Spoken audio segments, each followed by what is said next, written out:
You're watching FanTeam Daily, a podcast by WhoScored.com. Hello and welcome to FanTeam Daily, the fantasy football show that could help you win real money with your football knowledge.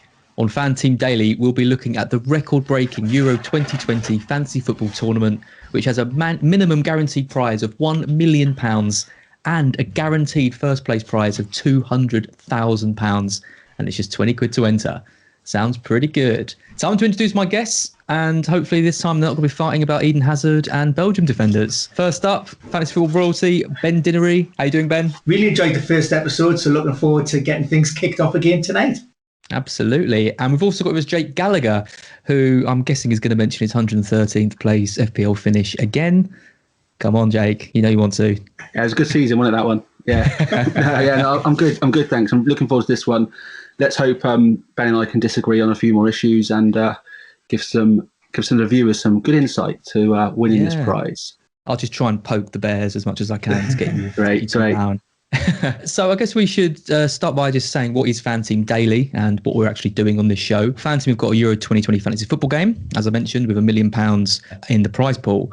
So the game's similar to FPL, so we don't need to spend too much time explaining the rules and scoring because you're probably all familiar with that, but we will touch on it as a few differences throughout the series. Jake, do you want to explain what's coming up with these videos until the start of the tournament? Thanks, mate. FanTeam Daily is a 5-part series over 10 days.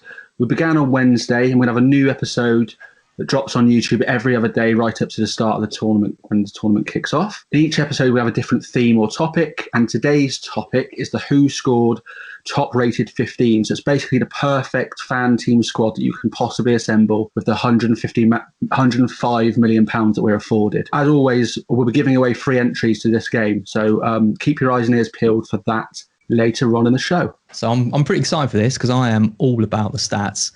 Ben, are you a stats man? What extent do you use sort of stats and tools and stuff like WhoScored when choosing teams? Yes, they form a large part of the research in any game that I'm playing on any format, but it's not something that I use in total isolation.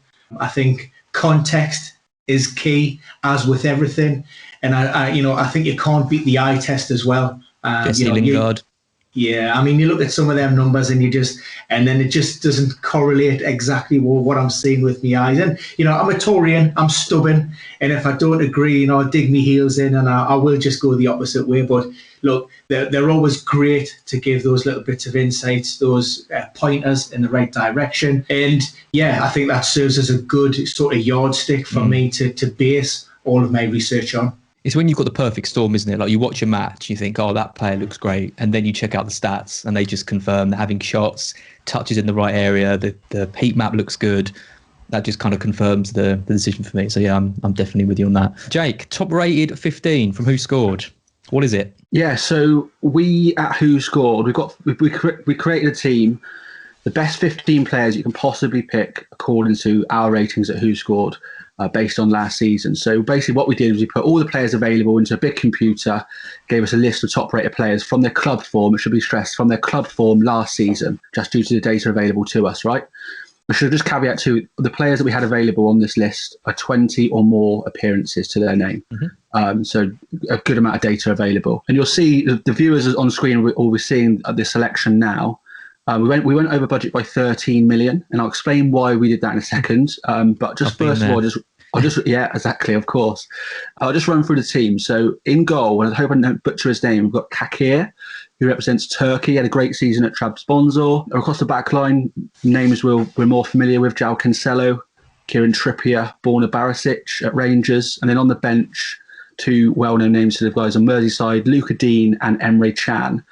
And then in midfield, we've got Steven Berghaus, Kevin De Bruyne, Joshua Kimmich, Lorenzo Insigne, with Grealish on the bench, and Grealish just got in just ahead of Memphis Depay. And then finally, the goal scorers up front, we've got Robert Lewandowski, Harry Kane, and Kylian Mbappe. And that's clearly where a lot of our budget went. There are three premium assets, three big hitting assets up front. So yeah, I mentioned we went over the 13 million. We went 13 million overboard, and that's essentially because this is a raw selection without any amendments. These were just the best players that we could shoehorn into the team based on the positions that FanTeam give us. That's the selection. As before we look at any amendments, I'll throw it back to you. What are your thoughts? Any glaring errors that our algorithm has made? I mean, it's pretty solid, right? I mean, it's nice to see Kakir there because he's in pretty much all of my drafts, given Turkey's brilliant sort of qualifying record defensively. So yeah, I'm really happy to see him on this list. I mean, the big glaring name that I'm sure neither of you will disagree with is Trippier. Like, he's definitely not someone that I'd be selecting, given that we have not one, not two, not three, but four right backs in the squad. But I mean, the rest of the team, I mean, especially the three forwards, I don't think you can go wrong with them. I mean, you've got Grealish on the bench. I'm not sure what his role is going to be in the team. And Dean as well is probably a lot of money and won't be kind of monopolising the set pieces like he sometimes does for Everton. Overall, though, pretty solid. Great. Ben, any thoughts?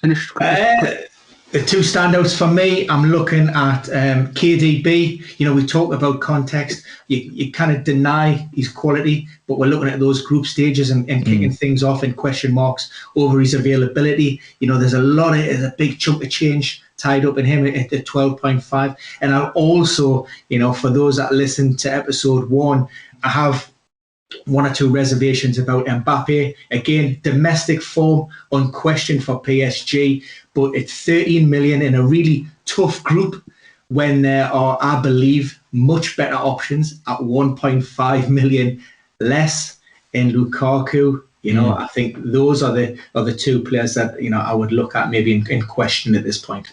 No, I agree. And we're 13 million over budget here, so we've got work to do. We've got work to do, right? This is difficult, right? So I spent most of my day doing this. I have you know. So on your screen now, you'll see the amendments we've made. So this is exactly 105 million actually. So there are 3 changes overall, and then also just a jiggle around on the bench. But we've transferred out Kevin De Bruyne, partly because he's very expensive, as you mentioned, Ben, but partly because he might be injured for the first couple of games. So there's a little bit of risk there. So he's come out. Kylian Mbappe, he's come out too. Money reasons, again, he's very expensive. But also of the 3 strikers we've chosen, he's the lowest rated, only by a minimal amount, but he is the lowest out of those 3. And then the third person is Luca Dean. He's come out, and just because you don't need to go so big on the bench in these fantasy games. For the 3 players coming in, so for Mbappe, we've got Gerard Moreno, who scored the Villarreal's goal in the Europa League final. He's the next best striker available to us according to WhoScored's ratings. So the 3 players who transferred in, we've gone for Gerard Moreno's coming in for Mbappe. He's the next best striker available to us according to WhoScored's ratings. His rating is 7.62, which is only marginally lower than Kylian Mbappe at 7.68. So a good choice there. The next one going to come in is Ruslan Malinovsky. We talked about him yesterday. Yeah, we talked about him yesterday. We're big fans of him here. He's going to come in from Kevin De Bruyne, and that's a clear difference in budget there. Malinovsky's only 5.5. And for all the reasons we mentioned yesterday on the podcast, I mean, Ukraine are no pushovers. They're going to be a decent side in this tournament, and they won their qualifying group. They were unbeaten in their qualifying group. And then finally, the final switch is Owen Window coming in for Luca Dean. He plays for RZ Alkmaar in the Netherlands, proper modern fullback. He's quite similar actually to Luca Dean. Likes to put a lot of crosses in, and crucially to this rating selection, he's only 0.01 lower than Luca Dean, and he's actually 1 million cheaper on FanTeam. So that's the WhoScored Top Rated 15. That's what we're going with here at WhoScored. We're gonna pin our hopes on those guys. Who are your good picks, and who are you looking at instead of these guys as? Yeah, I mean, again, I like it. I think they're good moves that don't massively weaken the team, even though they're obviously 13 million less. So I really like obviously that Malinovsky's come in. I think I won't go into. You can just take the soundbite from last week, us waxing lyrical about him. But I just think he's such a good pick, and 5.5 is so cheap. He's a player that could really break through in this tournament. I think it means we've got Grealish in midfield. I'm not convinced Southgate's going to start with him. He's probably the one here that I think is him and our two other for England boys. I'm worried about their starts in this group, so Trippier and Grealish. But you know, if Grealish doesn't play, then at least Malinovsky comes in. And Window, I think, is a great pick. I think he's a bit of an awkward price at 5.5 in general for my actual team. But I look at the Netherlands group, and I think they should beat Austria. They should beat North Macedonia. It's only really that Ukraine game that was. Once that's out of the way in kind of the first match week, I think getting in some Netherlands players is a really good idea. And Window's my pick of the defence. If we go through the team one by one, We'll start with a keeper. Well, so in goal we've got Kakir, who I mentioned. I've got in both of my teams that I've kind of made for this tournament. I just think at 4.5, I don't want to be putting my money in my goalkeepers. I want to be pushing that money out into my midfield and forward as much as I can. Do you feel any different? Are you spending more money than 4.5, Ben, on a goalkeeper? Not when you've got Kagi at that. 8 clean sheets during that qualifying period. The only slight concern, where he looks nailed as a goalkeeper, maybe that Turkish backline isn't. In recent results, Turkey, particularly non-competitive, may be a little bit off-putting to some fantasy managers looking down that route. But when it comes to those big competitive games, and I'm talking World Cup qualifiers where they've turned over the Netherlands and Norway, and obviously their European qualification campaign, they've been great. I think they've just had one I think it was a 3-3 draw with Latvia. And so, yeah, look, I'm happy to hang my hat on Kagi. I think he's a great enabler, 4.5. It just opens, options up elsewhere, further up the pitch, and you want to invest. I prefer to invest in maybe goals scored, not necessarily conceded. So come on, Jake, don't give us a boring answer. Listen, what keeper are you going for? Boring answer. Look, I think he playing for a mid-level team in the competition. He reminds me of the likes of Nick Pope or Martinez in the Premier League version. They're good choices, and like you say, get your money further forward. No, I agree with that. I think he's going to be very popular in this game. Okay, so in defence, we've got Cancelo, we've got Trippier, and we've got Borna Barisic. Good ratings here. 7.31 for Cancelo, 7.20 for Trippier, and 7.35 for Barisic. So Barisic actually coming through as the strongest defender in the Euros on WhoScored, right? So yeah, that's right. Yeah, three good options here. 3 fullbacks. If we're gonna really drill down into who we should take out, Kieran Trippier is the one. Although I do think he starts that first game. I think he'll be on the right fullback of a 5-man or a 3-man defence, however you see it. So I do think he'll start that game. He's just a bit expensive, 6.5, and with the sort of this rotation risk of this not knowing, like, will Trent play?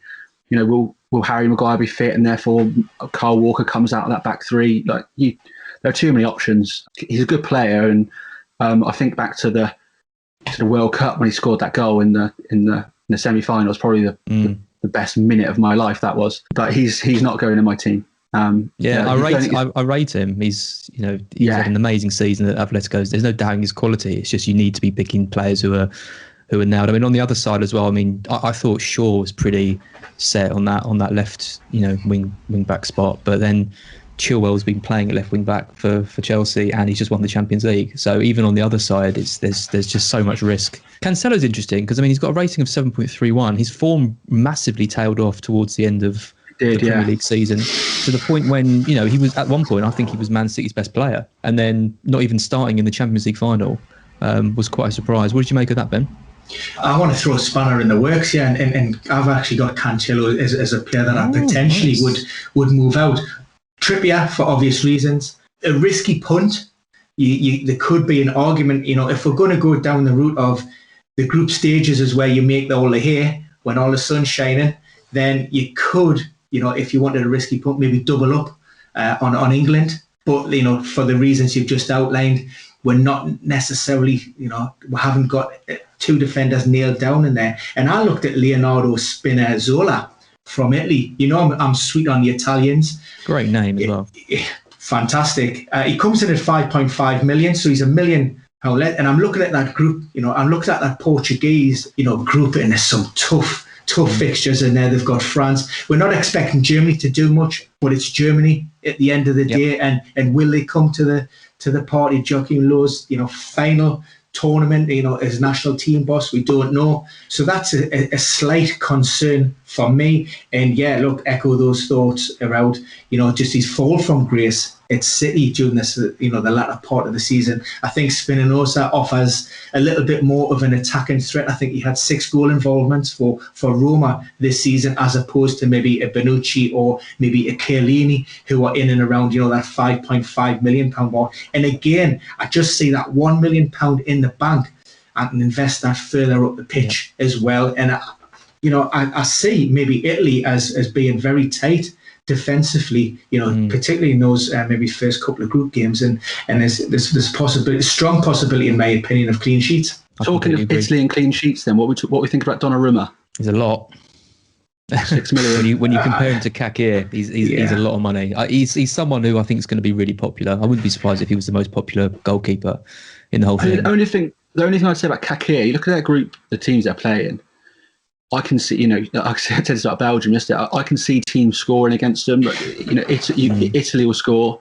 You'd like to think that Wales could score against them. Gareth Bale, and then Switzerland have got players who can change games. There's two things that sticks in my mind when I'm looking at Donnarumma. Would be if I went for something like Spinazzola, then you've got a stack.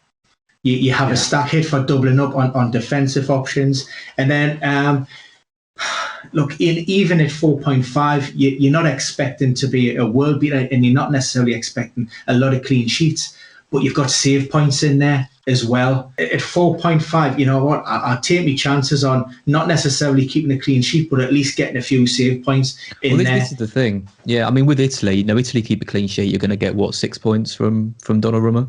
If Turkey get a clean sheet and you've got Kakir, you're probably going to end up with 8, 9, maybe even 10, because he's going to be busier, right? I don't know. It's the same as FPL. Like I just don't like to spend money on goalkeepers, and often the highest scoring goalkeepers aren't the ones who, are the ones that start high. I mean, look at Martinez this year in FPL. Like he started at 4.5, and he's his second highest goalkeeper of ever in the Premier League. So it's not for me. I can see why people would do it, but I just don't want to spend that much on a goalkeeper personally. And talking of spending a lot, I think if you look at our bench at WhoScored ratings, we've got Emre Can third bench. It's 6.5 is a lot of money to put on your bench, and you probably nip for a 4.5 somewhere. Put that person as third bench and just invest that money further forward, as we keep saying. Like I think you said it yesterday about the group stages. This is the time where teams will make hay while the sun shines. It's literally shining right now, and get more strikers in your team. So moving a bit further up the pitch in midfield. So I've got to be honest, I don't know much about Steven Bergwijn. So Jake, talk to me, sell him to me. I don't know a great deal either. I know he didn't make it at Watford. A lot of players didn't make it at Watford. He's got a high WhoScored ratings at 7.66. The highest rated midfielder to us. So there's got to be something there. I've actually decided that he will come out of my team. And in my notes, I've gone for if I actually like the look of Gini Wijnaldum. He might be a bit of a different. He might not be that well owned certainly among like Premier League fans, but he's got a different role for Netherlands than he did for Liverpool. So I think he'll have a low percentage. And if you look at the Netherlands starting 11 tonight, he's right in there in that number 10 slot, right behind Depay. Yeah.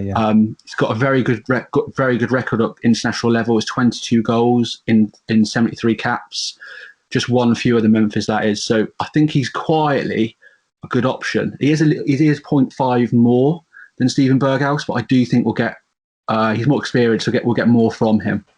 I mean, I looked up Steven Berghuis, is it? I definitely put that name at the start. Sorry.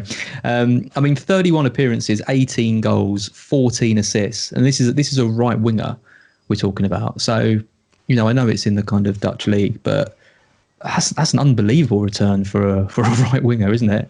Ben, what do you think about Netherlands options? Wijnaldum? Yeah, look, I was going to echo Jake's thoughts there. So we disagreed in the first episode all the way through. I know, this is horrible. I actually had, I've got on my little scrap of paper here, I'd prefer to put Gini in there, just given his form.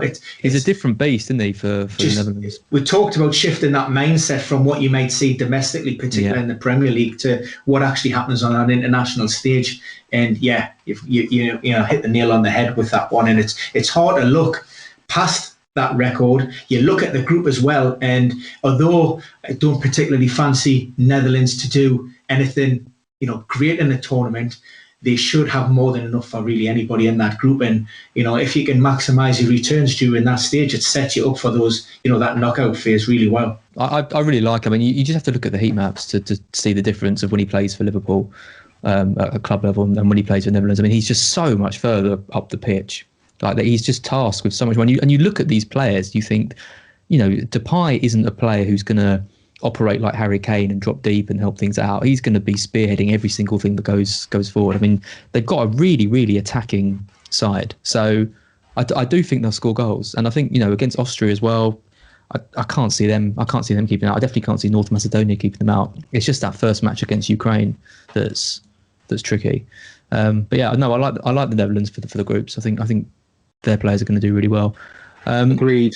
Just continue on midfielders and continue on the Netherlands. If you look at the WhoScored 15 here, the one that we don't like, all three of us, is Jack Grealish, just because I'm not sure of his starting place.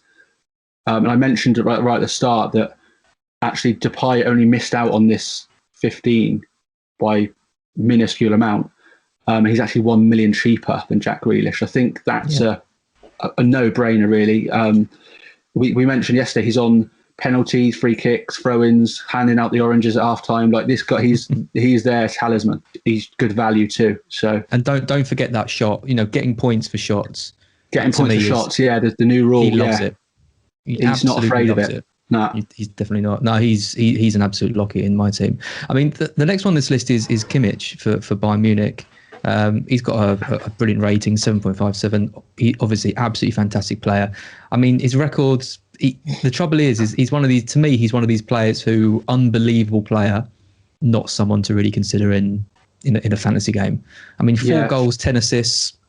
I mean, it's not bad, but it's Bayern Munich. 8 million. It's quite a lot of money, right? Agreed. I mean, file him right next to N'Golo Kante. Just great player, not for fantasy games. Not until maybe they change the rules where sort of defensive, dynamic midfielders, box-to-box midfielders, if you like, get points for doing different bits and pieces. But great player. And that's why his WhoScored rating is so high, 7.57. Great player, but not for this game. Ben, do you agree with that? Yeah, look, I mean, I've scrimmed and scraped at the back, saved a few pennies. I think even an upgrade on maybe even a Paul Pogba, an extra 0.5 million. I certainly wouldn't be looking to entertain Kimmich. Germany are the team, the flag that they could flop this tournament. So, you want teams who have at least have got a chance, who, it's a tough group, but, the big players should come to the fore. Pogba is a big player. He has his critics, but there's undoubtedly the man's got talent and he can deliver on the big stage as well. So, for 0.5 more, I quite like him. If you didn't want to maybe go down the England route with maybe a Mason Mount. Yep. Kimmich is the kind of player who could win play of the tournament, but isn't going to feature in the fan team top scorers list. That's how I describe it. I've got another one in this in this slot. So we talked about box-to-box midfielders, and this might be a heart over head selection. There'll be a few of these from me over the series. You'll notice. But listen, he scored a hat-trick for Czech Republic in March, and he was in a lot of my fantasy teams throughout the season. Thomas Souček's 5 million. Yeah. He's got a knack of getting goals, both from set pieces and arriving late in the box. There's worse shouts at 5 million. It really is. And just because, he sort of tailed off a form as soon as Lingard went into that West Ham side. Lingard's not Czech Republic, so he ain't got that problem this time. And who conceded the most goals in qualifiers? Scotland. Scotland. And who is Souček's first game? Scotland. Correct. Yeah, I like the pick of Souček. I think. Yeah, me too. Again, I do think just because of the drop in form, he might not be as popular as you might think. And that's why that's why I quite like him. So what about Insigne then? Because I mean, he's had a brilliant season at Napoli. He's one of these players who doesn't really seem to do it at the international stage. He's now got, I think, more competition with the likes of like Chiesa there as well. WhoScored rating of 7.56, kind of reflecting the good season he's got. Ben, what do you think? What do you think about Italy in general? You talked about their defence. What about attacking wise? That's a concern. It's particularly from a fantasy perspective, a manager trying to when you're looking for offensive returns, you want somebody who stands out, somebody who you can hang your hat on. You just don't get that with Italy. Mentioned it again last night. 90 different scorers, top scorer only 4 goals in those qualifiers. Inzaghi been pretty consistent all season, performed in and around his XG. I think across the top 5 leagues of Europe, around about, I think, the 83rd percentile for XG non-penalties. And yeah, he's good and solid. He's one of them. I think Italy need a few things to click, to be honest. Am I willing to take a punt on Inzaghi? I'm not sure. If I'm going to go Italy, I'm looking at defence, and Immobile would be the other one that I may take a punt on at the minute. But and see, he's on my watch list. Is he nailed down for a start for me? No, because I just think the difficulty with Italy is just nailing down, who's going to get those goals. They share them out so well amongst the team. And 8 million, he is quite an expensive asset. He's under consideration, but he may not make the final draft in my team. I think it's a group as well that doesn't scream goals to me. I think that is going to be the tightest group of them all, that Group A. I just can't see there's no team in that group that I think are capable of scoring, 2-3 goals in all the matches. I think it's going to be really, really narrow victories for the sides. So that kind of puts me off any of the attacking players in that group. Okay, so the final name in the midfield is Grealish. I would absolutely love to see Grealish start for England.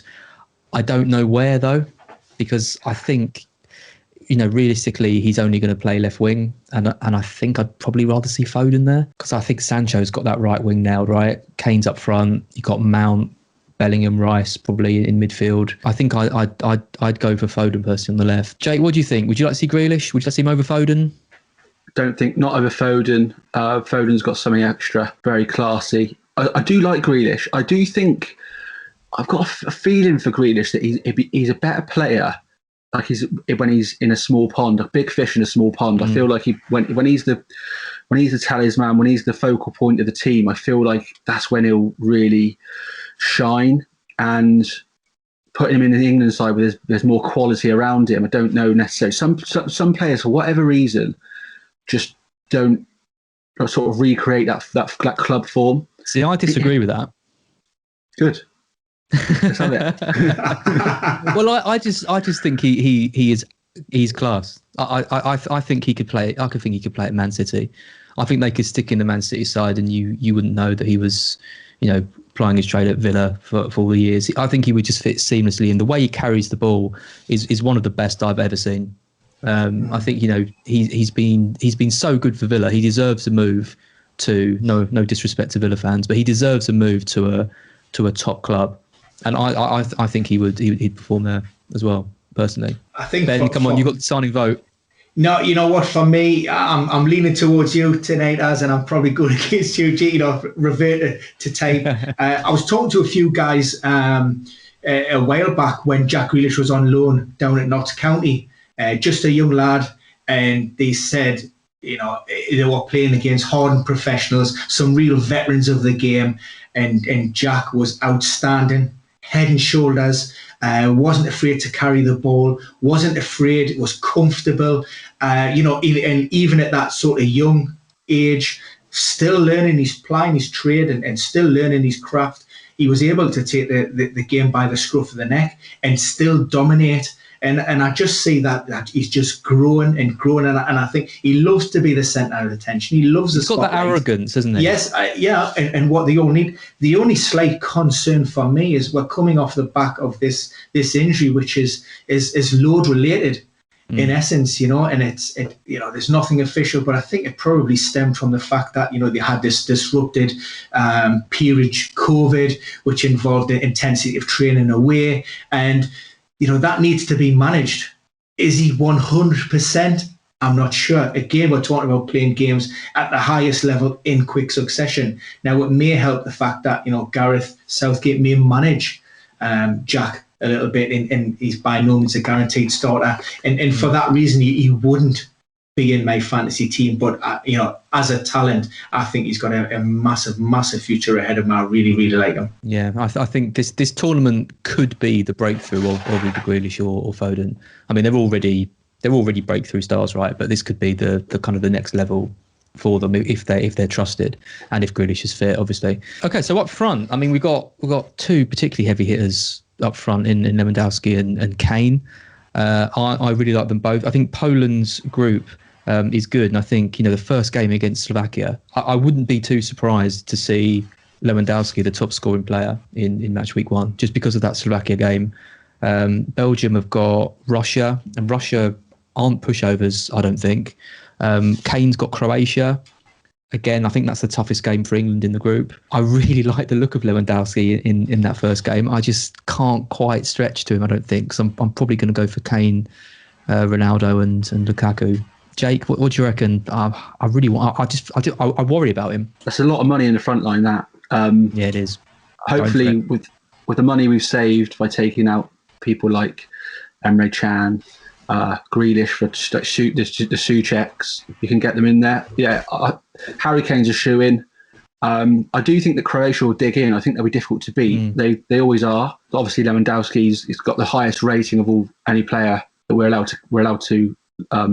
Was eligible for the Euros. The highest was Lionel Messi, but clearly he's Argentinian as well, right? I mean, by a distance, 8.07 is way higher than the next best. I mean, well, Messi was above him 8.5 something, so it's way ahead of anybody. But so those two ahead of everybody. But the key thing with Lewandowski is that he's quite a lot cheaper than a lot of the heavy hitters up front. Clearly because he's very kind price, but clearly because he plays for Poland and not for one of the tournament favourites. But like he's gonna, if Poland do anything, if Poland score a goal, who's going to score it? It's Robert Lewandowski. Yeah, good option. Ben, in your team? It's hard to ignore at 9 million. It really, really is. The only player that I'd be looking to bring in would be Lukaku. What do I need to say that hasn't already been said? I think it's what is he at, 11.5 million? I still think that's cheap when you consider Mbappe's at 13 and Harry Kane is at 13.5. So I think that's a bargain when you're looking at the groups and you're looking at that opposition, and keep on harking back to it. There are some points there to be made, and I also think the absence of Kevin De Bruyne potentially, I think that helps. That enables the likes of the Lukakus and the Eden Hazards of this team to really step up and to be counted, and to say to Martinez, look, we are capable of going out there and getting great results against, and pummeling teams without Kevin De Bruyne.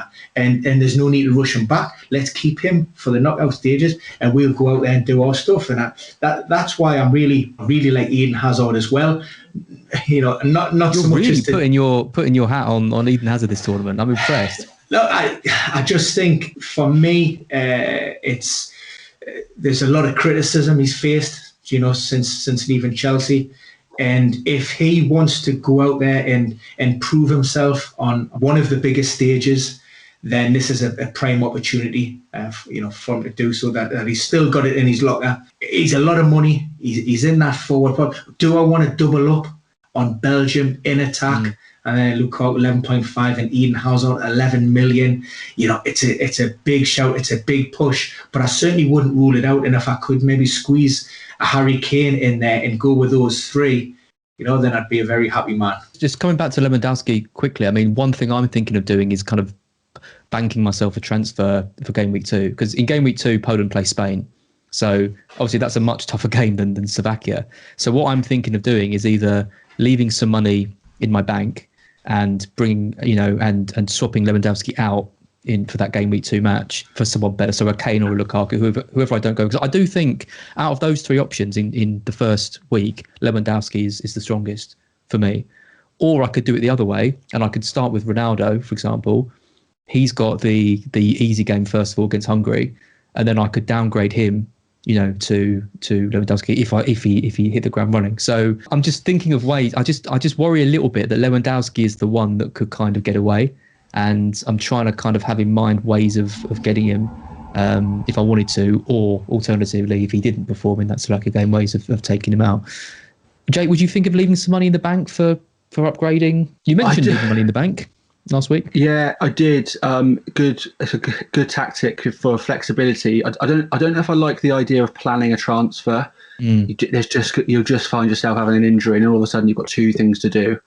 The one thing about Lewandowski is what FanTeam have done really well here is they priced him that we've all got to take note. I think the 3 strikers most people will go for: Kane, Lukaku, Cristiano Ronaldo, big hitters in fairly easy groups. But you look at Lewandowski's price, and if you take a chance on him and keep him in for those 3 games, FanTeam have done really well there, I think, with Lewandowski.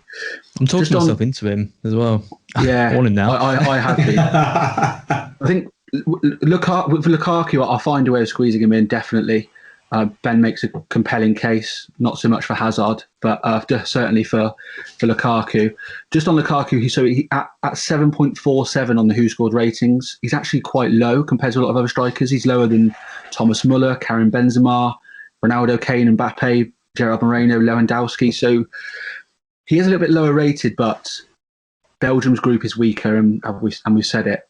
They'll get a hatful of goals. So yeah, Lukaku and Kane are the ones I've got my clearest eye on, and then I'll flip between probably Lewandowski and Ronaldo. Maybe I'll have a couple of teams, because that's the beauty of this game as well. You can have a couple of teams, different strategies. Yeah, looking forward to it.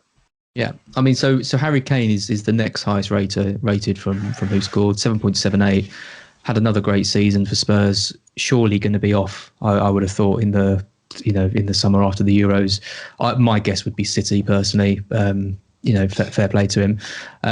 He's all set to have a great tournament again. I think it's a very brave person that goes without him, personally. Ben, I assume you agree with that? 100%. Yeah. No disagreements. Yeah. No, I think this is probably quite an easy one. I think I just think you start with Harry Kane. No matter what fantasy team game you're playing, no matter what, whatever you're doing, you just start with Kane. It's too big a gamble, I think, not to start with the group we've got.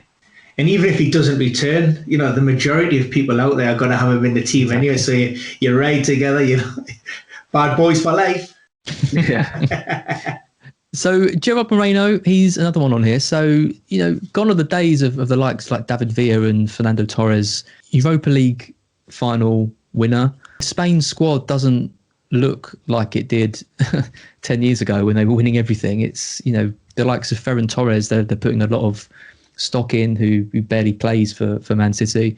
What do you think of Gerard Moreno, Jake? Is he someone that you consider? I just think Spain striker, those forward spots, we've mentioned so many options. He's not in my thinking. Decent record this season, 30 goals, 10 assists. Amazing record, yeah. Watched him in that Europa League final. He's a good player. He's a player.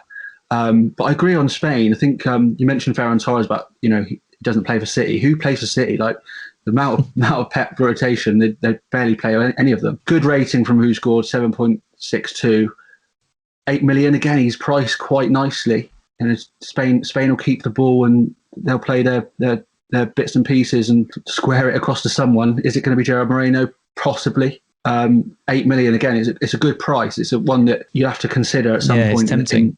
Yeah, it is. If they progress further into the tournament as well, and we start to lose some of these premium strikers, maybe Portugal don't make it through, or England get knocked out in the last 16, which is probably more than likely going to happen, then that's when these guys are gonna shine, I think. But yeah, it's a good price for him. I do like it. I just think for the group stage, I think there's a few better. Okay, so on the bench we've got. I wanted to chip in here.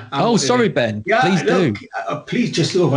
I'm looking at I'm looking at my 8 million attacking options, and I'm expecting a big tournament from this guy. God, I nearly missed you, and you've got such good. I'm thinking, it's just my thought. I just assumed you were going to be bit of an injury hampered season, but a firm fantasy favourite, Diego Jota, 8 million. I really, really like him. His conversion rate at Liverpool, clinical. Carried that Liverpool attacker on occasions, during that poor period, really sort of, since he arrived at the club from Wolves, he's been outstanding, up there with Mo Salah in terms of performances, when, the likes of your Roberto Firminos and your Sadio Manes have dipped, so well below, the expectations that we've had on previous performances. And for me, again, the injuries may have hampered Liverpool, but they could help Portugal in terms of, he's had that little bit of rest, he's got a little bit of game time in his legs, and he could be just fully refreshed and coming into the tournament again with a lot of confidence. Liverpool qualifying for the Champions League, in good nick. And in the 8 million, I would prefer Jota over Marino, even in that difficult group. There you go. Jake, Jota, what do you think? Yeah, in my first draft for this game, he was in, and then he got injured, didn't he? In a couple games towards the end of the season, so I took him out. But I like him as a player. He's been in my fantasy teams throughout the season, actually. So I like him. Yeah, you got an injury update on him, Ben, at all? Yeah, well, so the initial prognosis wasn't very good. It was an impact injury on the foot. There were concerns that there may have been even a fracture in there. So he was initially ruled out for the remainder of the campaign. However, once the swelling subsided, further tests revealed that it wasn't as bad as initially thought, just a little bit of bruising. So again, a little bit of pain management for that final Liverpool game of the season. But going into the tournament, there shouldn't be any concerns really with regards to that. It's like I say, it was impact injury. It's not like it's a soft tissue or a hamstring tear, which have high re-injury and recurrence rates. This is something that should be dealt with, fairly, straightforward and no issues. And like I say, I'm expecting something big from Jota. There you go. Top tip. So on the subs bench, we've got Yuri Dupin, Ruslan Malinovsky, we've got Windau, and we've got Emre Can. I don't think Dupin is first choice goalkeeper, but obviously cheaper at 4. I mean, I love Malinovsky. I think he's going to have a great tournament. Any thoughts on this? It's a lot of money on the bench, isn't it, Ben? Yeah, and it's exactly that. I think money could be spent elsewhere. There's no need really to have that much lying. And there's plenty of good, decent, budget options out there to pad that up. Focus on investing your money in that starting 11 and get that ticket and get yourself off to a good start. Yeah, I'd be bringing in Malinovsky and Windau for Trippier and Kimmich anyway. But yeah, Jake, any thoughts on the bench? Yeah, no, agreed. And then save your money on Emre Can. Don't waste that money there. Get a 4.5er in. Even a 4 million and the third slot on the bench. Just hope you want to use them in the tournament. Well, it's going to be really interesting seeing how this team gets on. I mean, the highest rated players in Europe pretty much. So yeah, we'll be keeping track on that. So come on now to competition time. So you mentioned earlier, Jake, that we're giving away free entries to the FanTeam game.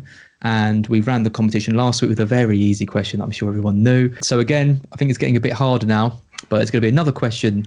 Get it right, put your answer in the comments, and you get a free entry. Jake, what is the question this week? Yeah, thanks, mate. So which player was the highest rated on WhoScored throughout Euro 2016? I've got a clue, actually. So he was rated at 8.22, which is actually sensational, by the way. And another clue is he played for a Premier League club last season. The clues make it easier, but much harder than last time. And as mentioned, we'll select one right answer at random, and then we'll just credit your FanTeam account with one free entry. So good luck. I knew the last one straight away. This one, I'm not too sure about, to be honest. Interesting. Okay, so the final part of the show. So at the end of every episode, we're going to be talking about some golden rules to follow for picking your FanTeam squad. Ben, have you got a killer rule for us today? Yeah, what to go with. I mean, notoriously, sort of first games of the tournament can be difficult to predict. Teams just finding their feet. So if you've done your due dill and you've done your research, but it doesn't necessarily come off in that first game, don't go for knee-jerk reactions and start shipping players out. Stand by the numbers, stand by what you see, and stand by what you believe in, and keep faith in that team. Like I say, those first games are always quite tentative. Stand by what you believe in is such a lovely, deep message for this to end this show on.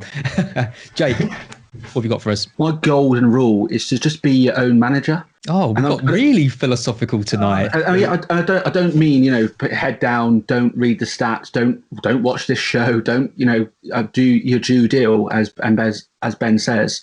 I just want to see people, sticking by what they think will be the outcome. Don't use polls on Twitter to decide between Emre Can and whoever it might be. That's not the way to do this. Make your decision, back your own decision, and go for it. Be your own manager. Love it. Mine was so much less philosophical than that. I don't even want to say it now. Mine was literally just kind of, if you're gonna think about a position, really prioritise those forward spots. Because I mean, I think the three of us could talk about those strikers, till the cows come home. But they really are in these group stages. They're the ones that are going to get you the most points. So I'd really focus on those. And I would also say captain-wise, I think the priority should be sticking it on one of the forwards. But yeah, I feel like I should have some really deep message at the end of that. But I don't. Just get your strikers right. There are not enough striking options on this game. There's not enough slots. I'd love a fourth, Exactly. but we can't. Cool. So thanks everyone for listening to FanTeam Daily by WhoScored. Make sure you like and subscribe to the YouTube channel. We're going to have loads more content on this right up to the tournament kickoff. So follow us and you'll get all the different shows that are coming out. Our next show is going to be on Sunday and we're going to look at the best budget options. And there are some absolute killer budget options in the FanTeam game. So really looking forward to that. And I'll see you all then. Thanks for joining me. You're watching FanTeam Daily, the podcast by WhoScored.com.